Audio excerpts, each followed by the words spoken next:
What happens when a dying alien begs a human soldier to cut her free before the enemy arrives? What she reveals beneath her armor will change the fate of two species forever and unlock a power the universe thought was extinct. The plasma storm tore through the night sky over Outpost Kestrel 9, bathing the abandoned station in waves of electric blue and violet. Lightning arced between the jagged metal structures, sending shadows dancing across the crumbling walls. What had once been humanity's proudest deep space research facility was now nothing more than a graveyard of broken dreams and twisted metal. Commander Elias Ward pressed his back against the cold wall, the radiation detector on his wrist pulsing in angry red. Each breath felt like inhaling fire as he peered around the corner, his pulse rifle gripped tightly in gloved hands. The attack had come without warning, brutal, efficient, and with terrifying purpose. Now what remained of his security team was scattered across the station, their life signs flickering on his HUD like dying stars. The sound of labored breathing pulled his attention to an alcove he'd nearly missed. There, half concealed in shadow, a figure slumped against the wall. Her armor, unlike any human design he'd ever seen, was locked in place, the servos frozen and sparking. Through the cracked visor, Elias could make out features that were almost human, yet unmistakably alien: iridescent skin, eyes with vertical pupils dilated in pain. "Ensign Valen," he whispered, recognizing the Ethari liaison who'd been assigned to the station just 3 cycles ago. Her eyes snapped to his recognition, flooding her face. "Commander Ward," she gasped, each word a struggle. "The armor's emergency protocol activated during the attack. It's crushing me." Elias knelt beside her, scanning the bio-armor with his tactical display. The readings made no sense. The suit was generating energy signatures that defied explanation. "I need to get you out of here," he said, already working on the release mechanisms. "The Black Star Corsairs breached the lower levels. They'll be here any minute." "No." Lyra's hand shot out, gripping his wrist with surprising strength. "You need to cut me free, now, before they come." "Cut you?" Elias shook his head. "The armor's fused to your nervous system. If I cut through it without proper tools, I could kill you." "You don't understand," she hissed in desperation, edging her voice. "They're not here for the station. They're here for what I'm protecting."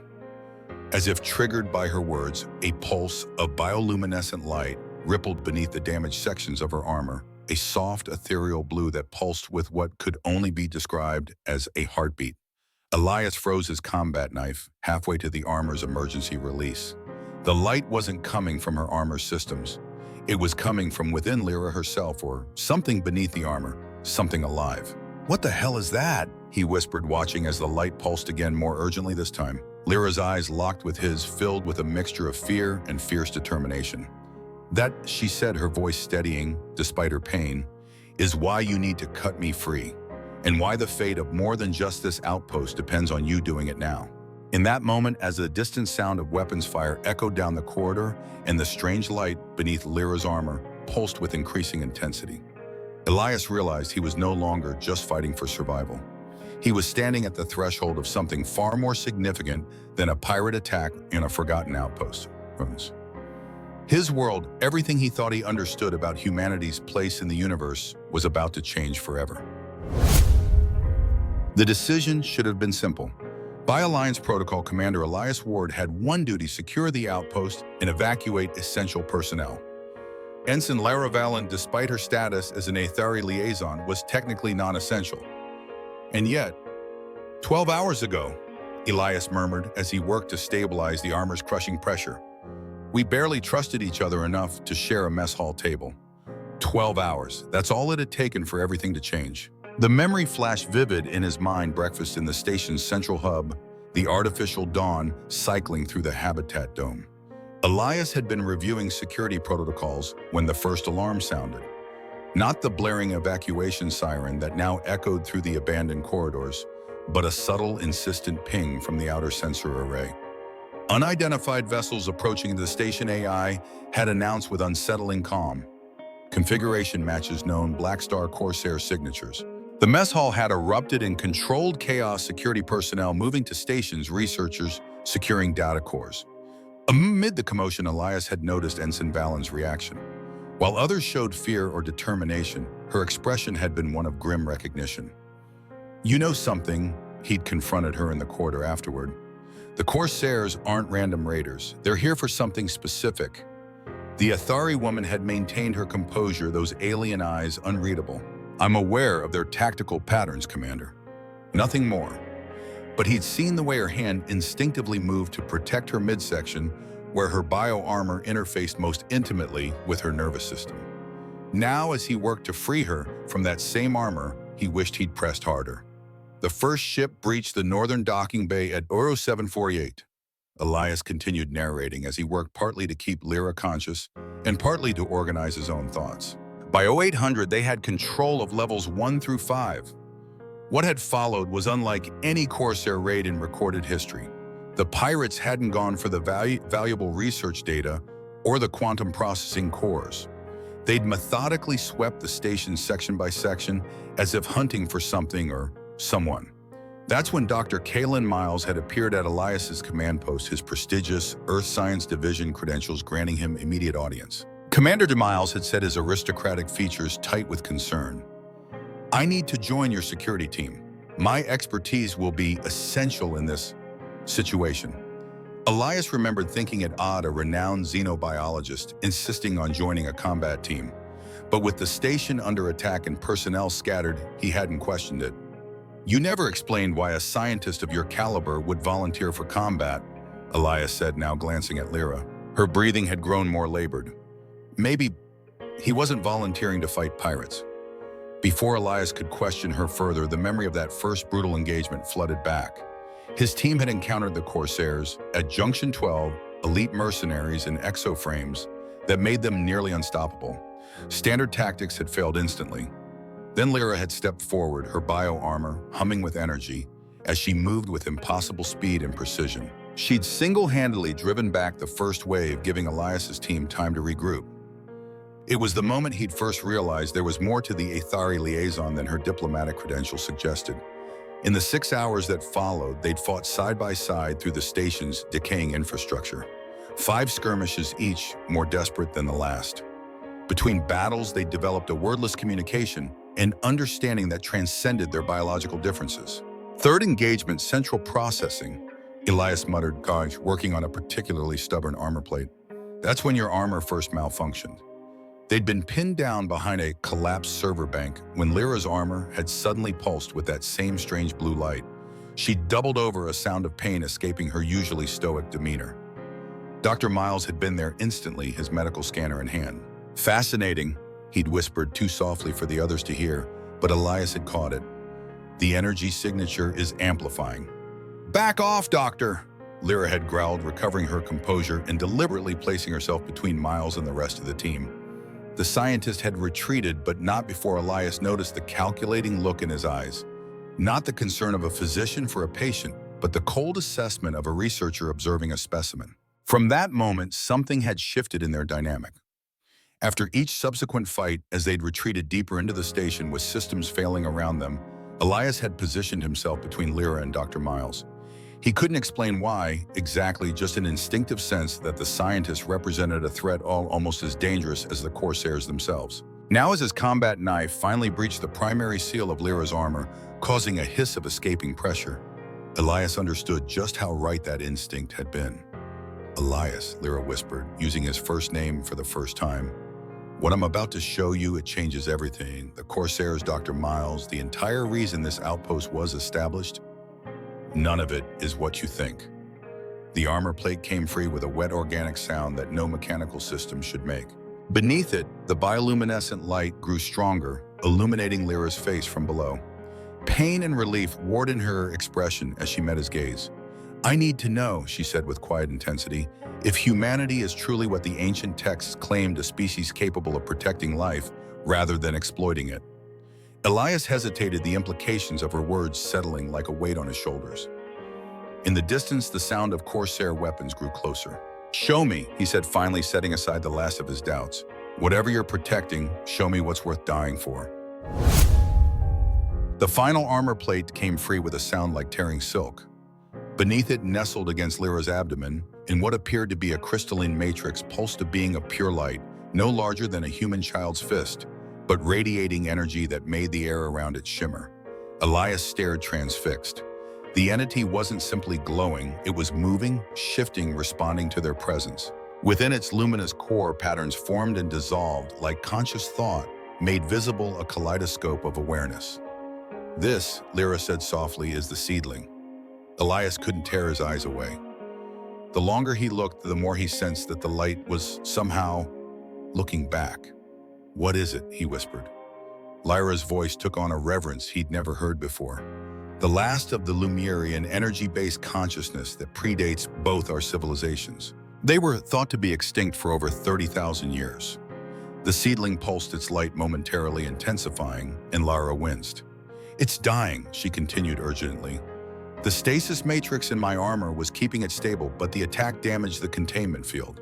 Without proper care, it won't survive another cycle." Elias struggled to process the implications. The Corsairs, they're here for this, not just the Corsairs. Lyra's eyes darkened. "My mission was never military liaison. I am a guardian of the Athari Conservation Council. We received intelligence that a Lemuri artifact had been discovered here, but by the time I arrived, someone had already removed the seedling from stasis. I found it dying, abandoned in a research chamber." She met his gaze with fierce intensity. "I made a choice, Commander. I integrated it with my bio-armor's life support. I became its sanctuary." The pieces began falling into place. Lyra's odd behavior, her reluctance around the science team, the malfunctions in her armor as it struggled to support two life forms. "You've been protecting it all this time," Elias murmured. "Even from us. Especially from those who would exploit it," she corrected. "The Lemuri weren't just sentient, they were the architects of technologies your scientists still can't comprehend. Imagine energy manipulation at the quantum level, consciousness, transfer stars harnessed without destruction." As if responding to her words, the seedling's light suddenly reached out, not physically, but in a way Elias felt rather than saw. The sensation brushed against his consciousness, feather-light, yet unmistakable. He gasped, staggering back a step. It wasn't invasive, but the alienness of the contact was overwhelming, like suddenly understanding a language never heard before. "It touched me," he breathed. Lyra's expression shifted to surprise, then wonder. "It's bonding. That's impossible. It's never responded to anyone but me." Before Elias could respond, the door to their hiding place slid open. Dr. Kalen Miles stood in the threshold, his pristine lab coat incongruous amid the station's destruction.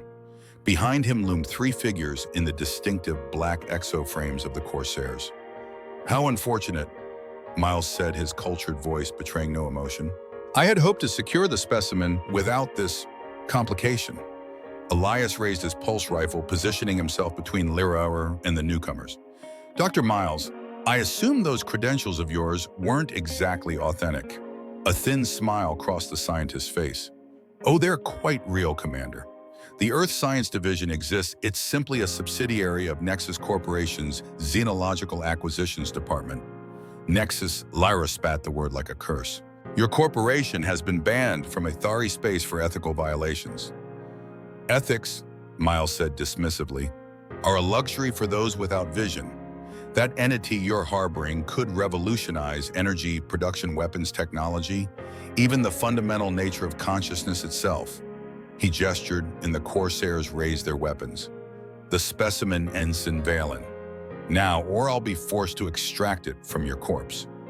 Elias felt rather than saw Lyra's decision form. In one fluid motion, she launched herself forward, her damaged armor no hindrance to her natural Athari agility. The sudden movement startled even the Corsairs, giving Elias the split second he needed. 3 rapid shots from his pulse rifle sent Miles and the mercenaries diving for cover. Alarms blared as the station's automated defense systems finally registered the weapon's discharge. "The emergency bay!" Lyra shouted over the chaos. "Deck 7! They ran Lyra, cradling the exposed seedling against her body, its light fluctuating wildly. Behind them, Miles's voice rose above the alarms. "All units converge on Deck 7. Lethal force authorized for the human. The Athari must be taken alive." The station's deteriorating condition worked both for and against them. Collapsed corridors forced detours, but also blocked pursuit. Twice they encountered Corsair patrols, and twice Elias's military training and Lyra's desperate ferocity saw them through. When they finally reached the emergency bay, Elias understood Lyra's plan. A single corvette remained in its docking cradle, a fast, agile vessel designed for rapid evacuation. "Can you fly it?" Lyra asked, her breathing labored. The seedling's light had dimmed, and Elias noticed with alarm that her skin had taken on a bluish tinge. "Better than anyone on this station," he replied, already initiating the launch sequence. "But that thing won't have enough range to reach an Alliance outpost." "We don't need Alliance space," Lyra said, securing herself in the co-pilot's seat. "We need wild space, the uncharted territories beyond the Cygnus Rift." Elias hesitated, his hand over the final launch control. Wild space was notorious a region where rogue planets, quantum anomalies, and gravitational distortions made navigation nearly impossible. "That's suicide," he said quietly. Lyra's gaze was steady despite her worsening condition. "It's where the seedling is guiding us. I can feel it." The Corvette's sensors blared a proximity warning. On the display, multiple signatures converged on the emergency bay. "Trust me," Lyra whispered. Elias slammed his palm down on the launch control. The Corvette tore free of its moorings with a shriek of protesting, metal engines flaring to life as they shot from the dying station into the endless void. Behind them, outpost Kestrel 9 dwindled to a spark of light against the velvet darkness, the pursuing Corsair vessels already in pursuit. "Plotting course for the Cygnus Rift," Elias announced, his hands dancing across the controls. "If we're doing this, we're doing it right." The next hours tested every skill Elias had ever learned. Wild space wasn't just dangerous, it was actively hostile to conventional navigation. Gravitational eddies pulled at the Corvette's hull, phantom radiation interfered with sensors, and twice they narrowly avoided collision with untethered planetoids drifting through the darkness. All the while, Lyra's condition deteriorated. The bioluminescence that had been confined to the seedling now spread through her veins, visible beneath her skin in delicate branching patterns. "It's binding with me," she explained during a rare moment of calm as they sheltered in the shadow of a shattered moon. "Without the armor's containment field, its energy seeks a host." "Is it killing you?" Elias asked bluntly. Her smile was strained but genuine. "Transforming me. There's a difference." The seedling itself seemed to be recovering its light, stronger and more coherent. Occasionally it would reach out to Elias as it had before, each time the contact lasting longer, conveying not words but impressions, urgency, direction, purpose. "It's guiding us somewhere specific," Elias realized after the third such contact. "Not just away from the station, but towards something." Lyra nodded weakly. The Lumiere had sanctuaries throughout this region, ancient places where their kind could regenerate, evolve. "If we can reach one..." She didn't finish the thought, but she didn't need to. The unspoken possibility hung between them, a chance to save not just the seedling, but perhaps restore something thought lost to the universe forever. Their fragile peace shattered when the proximity alert screamed to life. A ship sleeker and more predatory than the Corsair vessels materialized from the quantum distortion to their port side. "Bounty hunter," Elias hissed, recognizing the distinctive profile. "Miles must have put the price on our heads." "Not ours," Lyra corrected grimly. "The seedlings." The hunter's ship was faster, more maneuverable, piloted by someone who knew wild space's treacherous currents. It closed the distance with alarming speed. Weapon systems charging, Elias executed a desperate dive toward a gravity well using its pull to slingshot the Corvette in an impossible arc. The maneuver would have torn apart a larger vessel, but the emergency craft's reinforced frame held barely. The hunter matched their move, losing ground but remaining in pursuit. "I can't shake them," Elias admitted, sweat beading on his forehead as he pushed the Corvette's engines beyond safety parameters. Lyra straightened in her seat, the bioluminescent patterns beneath her skin suddenly pulsing in synchrony with the seedling. "You don't have to," she said, her voice oddly harmonic as if multiple tones spoke at once. "We do." Before Elias could question her, she placed her hand over his on the control yoke. Where their skin touched, energy crackled, painful but somehow exhilarating. The seedling's light expanded, engulfing the cockpit in a blinding flash. When Elias could see again, the Corvette's systems had transformed. Displays showed energy readings that should have been impossible, and the ship responded to his touch with supernatural precision. "What did you do?" he gasped. Lyra's eyes had changed, her pupils now rimmed with the same luminous blue as the seedling. "Not me," she whispered. "Us." With newfound power flowing through the ship's systems, Elias executed a maneuver that defied conventional physics. The corvette seemed to fold space around itself, reappearing behind the hunter's vessel. One precisely targeted shot was all it took. The hunter's engines flared and died, leaving the ship adrift in the quantum currents of wild space. In the quiet that followed, Elias turned to Lyra. She had slumped in her seat, the bioluminescent patterns dimming. "You're getting worse," he said, reaching for her hand. To his surprise, she interlaced her fingers with his. "Not worse," she corrected softly. "Different. The seedling is changing me, yes. But it's also showing me things, histories, memories, possibilities." Her gaze met his, those altered eyes somehow more expressive than before. "It's showing me you too, Elias Ward, a human who chose to protect rather than exploit, who risked everything for a life form he doesn't understand, and a woman who isn't even his species." Something unspoken passed between them in that moment, a recognition of connection that transcended their biological differences. "I'm beginning to understand why the seedling responded to you," she continued, her voice growing stronger despite her obvious exhaustion. "The Lumiere texts speak of humans as the unexpected guardians, a species with the capacity for both terrible destruction and profound compassion." The seedling pulsed between them, its light temporarily strengthening. "It trusts you," Lyra said softly. "As do I." Elias felt the weight of that trust settle over him, heavier than any military responsibility he had ever carried, yet somehow more vital. Whatever lay ahead in the depths of wild space, he knew with absolute certainty that he would protect them both or die trying. "Then let's find this sanctuary," he said, setting course deeper into the unknown. "Together." 3 days of navigating wild space's treacherous currents had taken their toll. The corvette's hull bore scars from micrometeorite impacts, and its engines strained against the quantum distortions that rippled through this forgotten corner of the galaxy. Elias had barely slept, catching moments of rest, while Lyra, guided by the seedling's consciousness, took the controls. But now, as the sensors pinged confirmation, Elias felt a surge of renewed hope. "There," Lyra whispered, her voice weaker than yesterday, but her transformed eyes bright with purpose. "The sanctuary." Before them floated what appeared to be an asteroid, at first glance a jagged mass of dark stone drifting in the void. But as they approached, Elias saw the telltale signs of artificial construction. Geometric patterns too precise for nature, metallic veins that caught the distant starlight. "An outpost," he asked, bringing the corvette in closer. "A nexus point," Lyra corrected. "The Lumiere built them at intersections of cosmic energy. This one has been dormant for millennia waiting." The seedling pulsed with increased intensity as they approached its light, now so integrated with Lyra's biology that she seemed to glow from within. The bioluminescent patterns beneath her skin had expanded, creating intricate mandalas across her visible flesh. "Can you land this thing?" she asked, her fingers intertwined with his on the control yoke. Elias nodded, guiding the corvette toward what appeared to be an ancient docking port, a circular indentation in the asteroid's surface. "Let's hope whoever built this place wasn't too different from us in their engineering principles."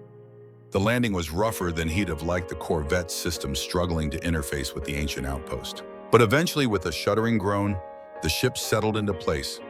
Atmospheric readings appeared on the damaged console, breathable but thin, with traces of elements Elias didn't recognize. "We'll need suits," he decided, already moving to the emergency storage compartment. Lyra shook her head. "Not me. The seedling will protect me." As if to demonstrate, the luminous energy flowing through her veins intensified, creating a visible aura around her form. Elias didn't argue. He'd seen too many impossible things in the past days to doubt her now. The airlock cycled open to reveal a vast chamber, its walls inscribed with the same geometric patterns they'd observed from outside. As they stepped inside, dormant systems awakened soft blue light, blooming along pathways in the floor, leading deeper into the structure. "It recognizes the seedling," Lyra murmured, her altered eyes wide with wonder. "The sanctuary is responding." They followed the illuminated path, Elias supporting Lyra as they walked. Despite the energy flowing through her, her physical body was weakening, the transformation taking its toll on her etheric physiology. The path led them to a central chamber dominated by a crystalline structure that rose from floor to ceiling, a latticework of translucent material that pulsed with the same rhythm as the seedling.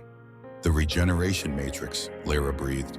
This is where the Lumiere would come to heal, to evolve, to transcend. As they approached, the matrix responded, threads of light reaching out like welcoming arms. The seedling pulsed in answer, its light momentarily overwhelming. "What happens now?" Elias asked. "I placed the seedling in the matrix," Lyra explained, her voice stronger despite her weakened state. "It will either perish or transform, become something more than what it is now. Either way, its journey with me ends here." The emotion in her voice was unmistakable, part relief, part sorrow. Elias realized with sudden clarity that Lyra had formed a bond with the seedling that went beyond Guardian and Ward. They had become symbiotic, each changing the other in ways neither fully understood. Before they could take another step, a slow hand clap echoed through the chamber. "Magnificent," Dr. Kalen Miles's voice announced from the shadows. "Truly beyond my expectations." He stepped into the light, flanked by 6 Nexus Corporation security operatives in full tactical gear. Unlike the Corsair's brute force approach, these men moved with the precision of special forces, and their weapons were trained unerringly on Elias and Lyra. "Hi," Elias demanded, instinctively moving to shield Lyra despite knowing her condition made her far more dangerous than he could ever be. Miles smiled coldly. "You disabled the bounty hunter, yes, but not before he transmitted your position." He spread his hands in a gesture of mock apology. "Nexus Corporation has resources beyond your imagination, Commander, including ships that can navigate wild space far better than your stolen Corvette." His gaze fixed on the seedling, his expression almost reverent. "And now the prize. Not just a Lumiere specimen, but a functioning regeneration matrix. The applications are limitless." Lyra straightened, the bioluminescent patterns beneath her skin flaring with sudden intensity. "You cannot have it." "My dear Ensign," Miles said, his tone condescending, "I already do. My team has secured your vessel and placed charges throughout this structure. One command, and this entire outpost will be reduced to cosmic dust." His smile widened. "So you have a choice: surrender the specimen willingly, or die with it in the cold void of space." Elias felt a familiar calm descend, the same clarity he'd experienced in countless combat situations. Time seemed to slow as he assessed their options, calculated distances, evaluated threats. "You're assuming," he said quietly, "that we'd rather live as traitors than die for something worth believing in." Miles blinked, genuinely surprised. "You would die for an alien entity you barely understand. For what purpose?" "Because that's what humans do," Elias replied, his voice steady. "We protect what matters, not what profits." As he spoke, his hand moved imperceptibly toward the emergency beacon on his utility belt, modified during their journey to emit a specific energy signature. "And what about you, Ensign Valen?" Miles turned to Lyra. "Are you prepared to sacrifice yourself to never see your homeworld again, all for a being that's using you as a temporary vessel?" Lyra's transformed eyes met Elias's for a brief, charged moment. In that glance, he read her intention as clearly as if she'd spoken aloud. "The seedling isn't using me," she said, her voice suddenly resonant with harmonics that filled the chamber. "We're evolving together, as all life must." The signal Elias activated wasn't meant for rescue. It was meant for the Corvette's systems, which were still partially integrated with the seedling's energy. The response was immediate and devastating. Throughout the outpost, emergency protocols initiated, ancient defense systems awakening after millennia of dormancy. The floor beneath the Nexus operatives shifted, throwing them off balance. Elias used the moment of confusion to draw his sidearm, targeting the nearest operative with practiced precision. The chamber erupted into chaos. Energy weapons discharged their blasts, ricocheting off the crystalline structures. Miles shouted commands, his composure shattered as the situation spiraled beyond his control. Amidst the firefight, Lyra moved with impossible grace, toward the regeneration matrix, the seedling's light pulsating frantically within her. "Cover me," she called to Elias, who was exchanging fire with 2 Nexus operatives from behind a fallen column. "Working on it," he shouted back, his training taking over as he methodically eliminated threats, not killing, but disabling with targeted shots to extremities and weapon systems. Miles, seeing his opportunity slipping away, drew a small device from his coat. "If I can't have it," he snarled, "no one will." His thumb hovered over the detonator that would trigger the charges placed throughout the outpost. Elias saw the threat too late. His position didn't offer a clear shot. "Lyra," he shouted in warning. The Athari woman turned her transformed eyes, taking in the situation instantly. Without hesitation, she raised her hand, channeling the seedling's energy into a focused beam that struck Miles squarely in the chest. The scientist flew backward and the detonator skittering across the floor. But the effort cost Lyra dearly. She collapsed to her knees, the bioluminescent patterns beneath her skin flickering like a failing power grid. Elias fought his way to her side, dispatching the remaining operatives with brutal efficiency. As the last one fell, he knelt beside Lyra, cradling her against him. "I can't," she whispered, her voice barely audible. "The connection is breaking. The seedling needs the matrix now." "Then we'll get you there," Elias promised, helping her to her feet. They'd barely taken 3 steps when Miles emerged from the shadows, his pristine lab coat now scorched and his face contorted with rage. In his hand, he clutched both the recovered detonator and a Nexus-issue energy pistol. "Enough!" he roared. "I've dedicated my life to this research. I won't be duped by a soldier and an alien." Elias reacted without thinking, placing himself between Lyra and the scientist's weapon. "It's over, Miles. Your team is down. You've lost." "Have I?" Miles sneered, raising the detonator. "One press and none of us leave this place alive, unless you hand over the specimen now." Time slowed to a crawl for Elias. He could feel Lyra's weakening presence behind him, sense the seedling's desperate need for the regeneration matrix. In that moment of crystalline clarity, he made his decision. "You're right about one thing, Doctor," he said calmly. "None of us are leaving." In a move too fast for Miles to counter, Elias activated the emergency protocol he'd programmed into his suit during their journey through wild space, a last resort he'd hoped never to use. Throughout the outpost, the Corvette's engines overloaded, channeling their quantum energy into the ancient structure's systems. The floor trembled beneath them as power surged through conduits, dormant for millennia. "What have you done?" Miles demanded, his voice rising in panic. "What you threatened to do," Elias replied evenly. "This outpost is going to self-destruct, but not before it serves its purpose." The scientist fired wildly, but Elias was already moving, tackling him to the ground.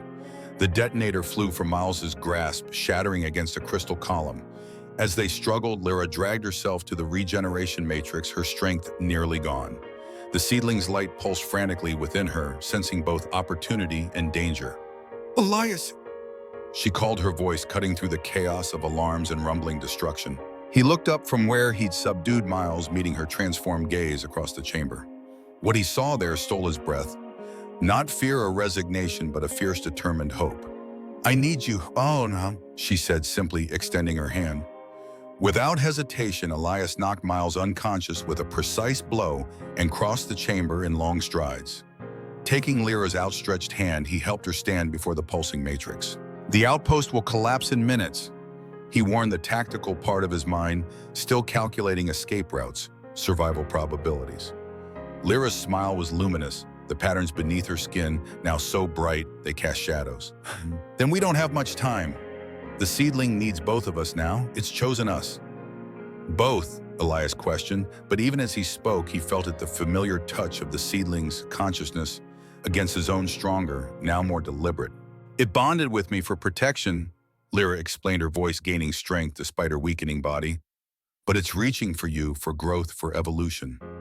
The Lumairi text spoke of this guardian pairs who would bridge species, bridge worlds. The regeneration matrix pulsed in synchrony with the seedling, now tendrils of energy reaching toward them like questing fingers. Around them, the outpost shuddered as systems overloaded. In the distance, explosions echoed through ancient corridors as Miles's charges detonated, accelerating the destruction Elias had initiated. "What happens if we do this?" he asked, still holding Lyra's hand, feeling the energy that flowed between them. Her transformed eyes held his gaze. "I don't know," she admitted, "but I know what happens if we don't." In the background, Miles stirred, reaching for the fallen energy pistol. There was no more time for debate, for certainty, for careful planning. "Together, then?" Elias decided, squeezing Lyra's hand.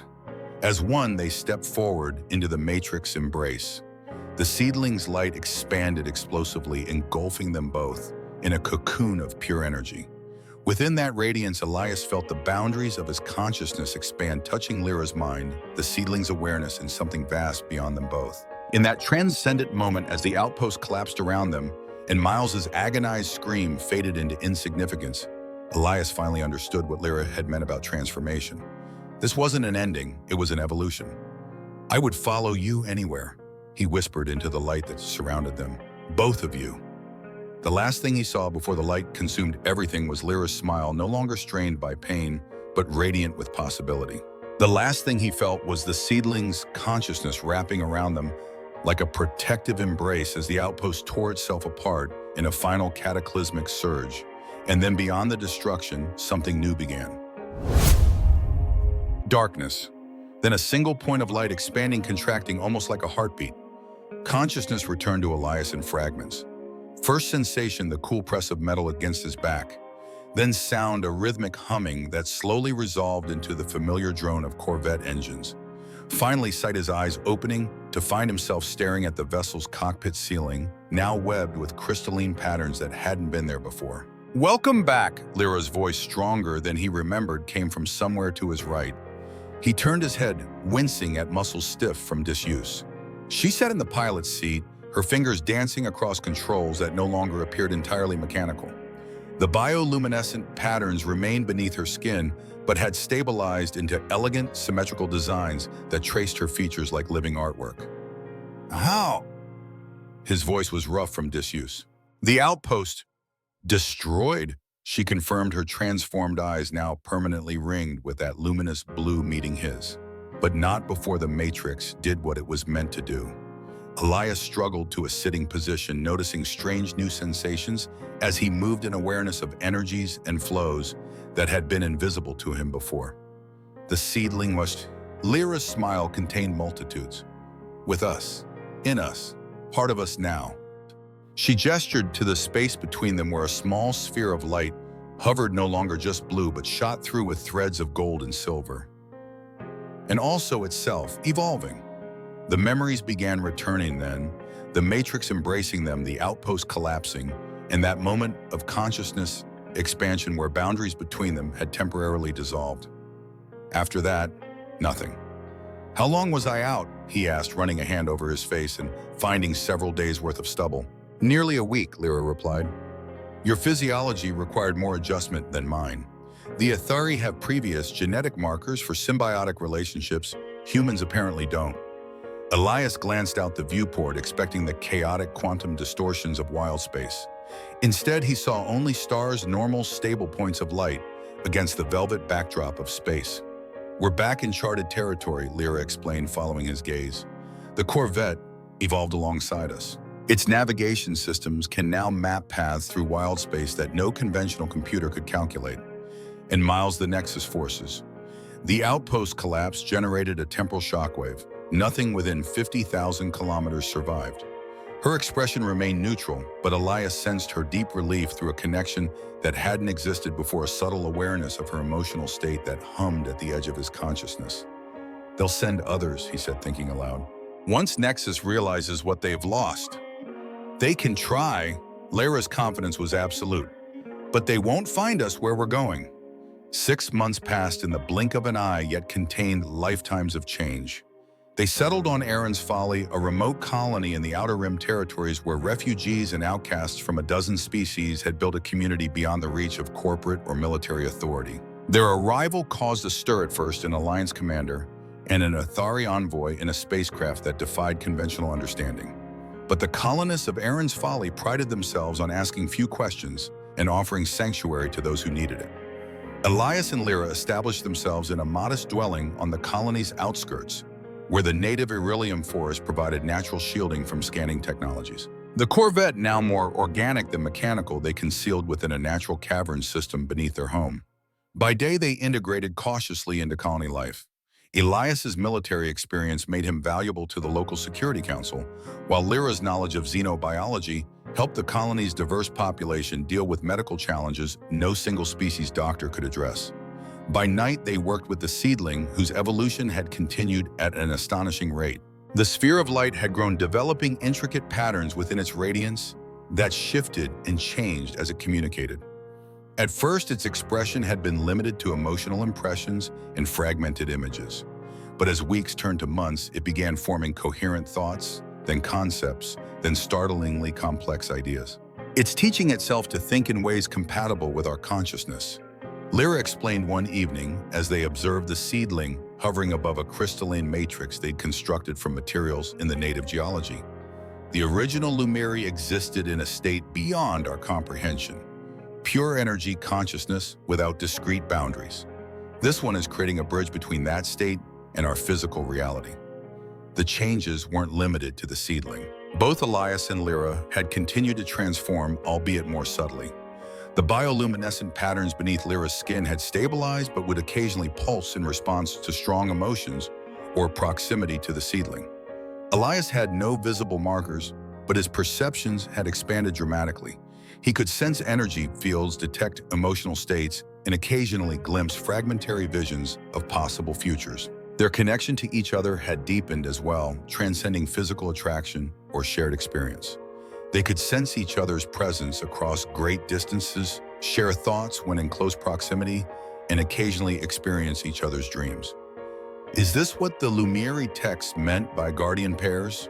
Elias asked one night as they lay together, watching the seedling pulse gently above them, casting soft patterns of light across the dwelling's interior. I believe so, Lyra replied, her head resting against his chest. But the text never specified what would happen if the pair included a human.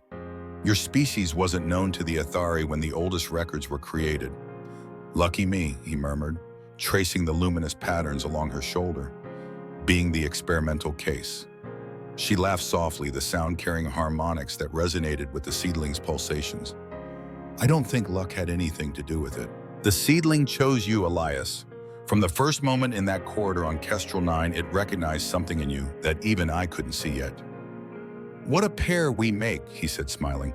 An Alliance commander who abandoned his post and an Athari guardian who broke all the rules of her order. 3, Lyra corrected, glancing at the seedling. A trinity. The seedling flared briefly as if acknowledging its inclusion. One morning, nearly 7 months after their arrival at Aaron's Folly, Elias woke before dawn with an inexplicable certainty.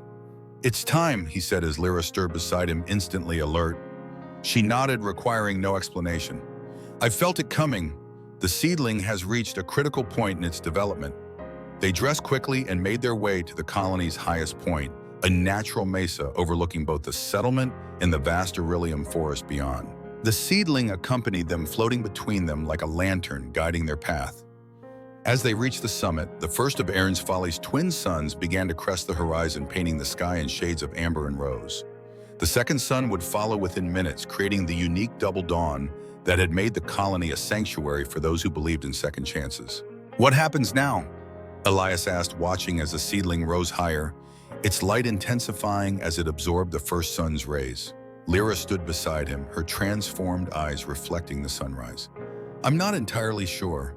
The text spoke of a blossoming when a seedling reaches maturity, but what that means in practical terms. She trailed off as the seedling's form began to change its spherical shape, expanding, unfolding like a flower opening to the light. Layers of luminous energy separated and reconnected in increasingly complex patterns, creating a structure that somehow existed in more dimensions than the eye could perceive. As the second sun breached the horizon, the seedling's transformation accelerated. The light it emitted shifted through spectrums, some visible, others sensed rather than seen. Within its core, galaxies seemed to form and dissolve, cosmic architectures spiraling into existence, only to transform into new configurations. Without warning, a beam of concentrated light shot from the seedling into the space between the twin suns, creating a bridge of pure energy that seemed to tear a hole in the fabric of reality itself. Through that opening, for the briefest moment, Elias and Lyra glimpsed something beyond a realm of pure consciousness, where beings of light danced in configurations no physical mind could fully comprehend. And then, as suddenly as it had begun, the display ended. The tear sealed itself, the beam retracted, and the seedling returned to its hovering position. Between them, change yet familiar. Its light now contained depth and complexity that hadn't been there before, and when it communicated the thoughts it projected, carried nuances previously beyond its capability. It made contact, Lyra whispered, awe evident in her voice, with others of its kind. I thought the Lumiri were extinct, Elias said, still processing the vision they'd shared. In our reality, perhaps, but consciousness, She shook her head, searching for words to describe concepts at the edge of comprehension. What we just witnessed suggests the Lumiri didn't die out, they evolved beyond physical existence entirely. The seedling pulsed in confirmation, projecting a complex series of impressions that gradually resolved into something they could understand. The Lumiri had not abandoned this reality, but had been watching, waiting for the right guardians to nurture a bridge between worlds. And that's us, Elias said, the enormity of the implications settling over him. A human and an Aetheri. The unlikeliest of combinations, Lyra agreed, taking his hand. The bioluminescent patterns beneath their skin synchronized, creating a circuit of shared energy. Yet perhaps that's exactly why it works. Two species, both capable of destruction, both capable of protection, finding balance together. They stood in silence as the twin suns completed their rise, bathing the colony in the golden light of a new day. Below them, Erin's folly stirred to life a patchwork community of outcasts and seekers who had found sanctuary together despite their differences. The seedling descended, hovering before them at eye level. Its communication was clearer now, more deliberate. This was just the beginning. What they had started together would grow beyond this small colony, beyond even their lifetimes. A reconnection of realities long separated, a healing of ancient wounds. Maybe what we carry isn't just survival, Lyra said softly, echoing the seedling's sentiment. It's a new beginning. Elias turned to her, seeing in her transformed eyes the same fierce determination he'd first encountered in that corridor on outpost Kestrel 9, when a wounded Aetheri envoy had begged a human commander to cut her free. But now he understood the deeper meaning behind that desperate request. "Cut me free," he quoted, his voice low with emotion. "Not just from the armor or from danger. From isolation," Lyra finished. "From the boundaries that kept us separate species, from species consciousness, from consciousness."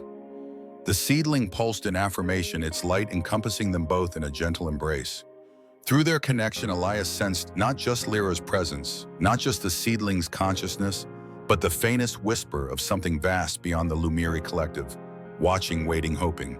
As the day brightened around them, Elias felt a certainty deeper than any military conviction he'd ever held. Whatever challenges lay ahead, Nexus Corporation, the Alliance's response to his desertion, the Aetheri Council's reaction to Lyra's unorthodox guardianship, they would face them together as something new in the universe. Not human, not Aetheri, not Lumiri, but a bridge between all three.